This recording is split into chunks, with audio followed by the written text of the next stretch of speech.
పీఠాధిపతి అంటే పంచ ప్రేతాసనాసీన పంచబ్రహ్మ స్వరూపిణి. పంచప్రేతాలు అంటే పంచమహాభూతాలు. ఏంటవి? ఎక్కడున్నాయవి అంటే పృథ్వీ, జలము, అగ్ని, వాయువు, ఆకాశం. ఇవి పంచప్రేతాలు అంటే జడ పదార్థాలు.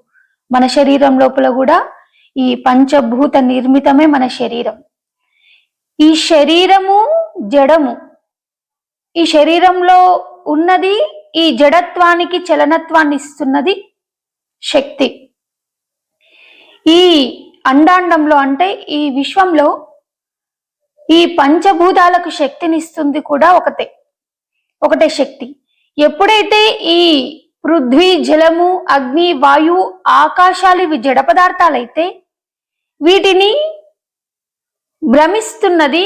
భ్రమింపజేస్తున్నది, సృష్టి స్థితి లయలు చేస్తున్నటువంటి ఒక శక్తి ఉంది. అదే పంచ ప్రేతాసనాసీన అంటే ఈ పంచభూతాలపైన ఆసీనమై కూర్చున్నది శక్తి. ఏంటది మరి?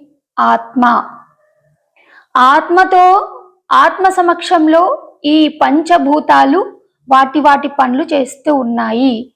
ఇవి పంచ ప్రేతాలు. ప్రేతాలంటే జడ పదార్థాలు, చైతన్యం లేనటువంటి పదార్థాలు. ఈ చైతన్యం లేనటువంటి పదార్థాలలో చైతన్య స్వరూపి అయిన ఆత్మ వచ్చి ఉండడం ద్వారా అవి కదులుతున్నాయి. ఇది కూడా అంతే, ఈ శరీరం కూడా అంతే. ఈ విశ్వం లోపల ఏమేమి పదార్థాలు ఉన్నాయో ఈ శరీరంలో, ఈ పిండాండంలో కూడా ఆ పదార్థాలు ఉన్నాయి.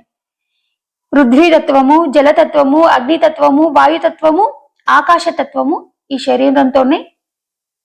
శరీరం వాటితోనే ఏర్పడింది. ఇవి పంచ ప్రేతాలు. ఈ శరీరం ఒక ప్రేత. దీంట్లో శక్తి ఉంటే ప్రీత. అంటే ఆత్మే వీటన్నిటిని తయారు చేసింది. ఆత్మ వీటన్నిటి లోపల వచ్చి కూర్చుంది. వీటిని తయారు చేసింది శక్తియే. ఆ తయారు చేసిన వాటిలో వచ్చి కూర్చున్నది కూడా శక్తియే. అంటే ఇప్పుడు ఆత్మే పీఠాధిపతి. ఈ పంచప్రేతాలకు, పంచభూతాలకి, విశ్వానికి మొత్తానికి ఆత్మే పీఠాధిపతి. పంచ ప్రేతాసనాసీన. ఎవరైతే ఆత్మతత్వాన్ని తెలుసుకుంటారో ఈ శరీరాన్ని దాటి, జడమైన శరీరాన్ని దాటి ఈ శరీరాన్ని నడిపిస్తుంది, చూపిస్తుంది, నవ్విస్తుంది, కూర్చోబెడుతుంది, మాట్లాడిస్తుంది, కదిలిస్తున్నది ఒక చైతన్యం ఏదైతే ఉందో, శక్తి ఏదైతే ఉందో అది ఆత్మ అని